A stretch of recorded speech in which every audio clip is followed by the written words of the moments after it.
a bude to symbolické striedanie generácií. Takže počkáme na pomyselný špalier, do ktorého prichádzajú tréneri. Pán tréner Avčí na jednej strane a Vladováš na strane druhej.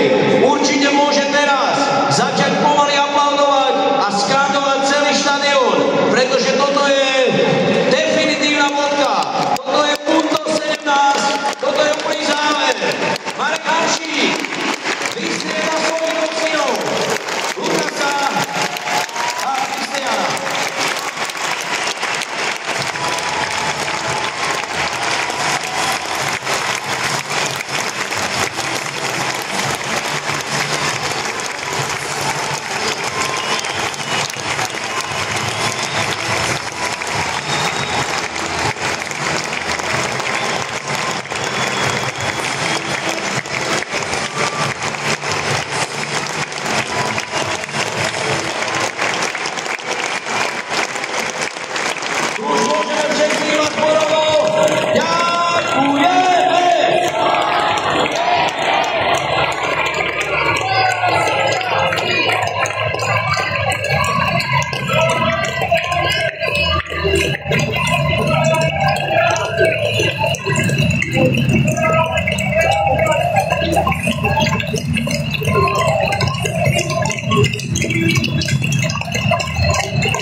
Lukas dostal kopačky a Melisa fotky. Ťažký moment, nádherná chvíľa.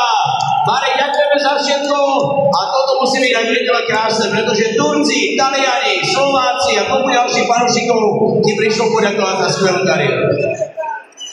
Bolo to úžasné rozlička. Ďakujem vám všetkým, ďakujem pánom trénerom, spoluhráčom z reprezentácie, z klubu. Ďakujem vám, fanúšikom, futbalára Vekonina.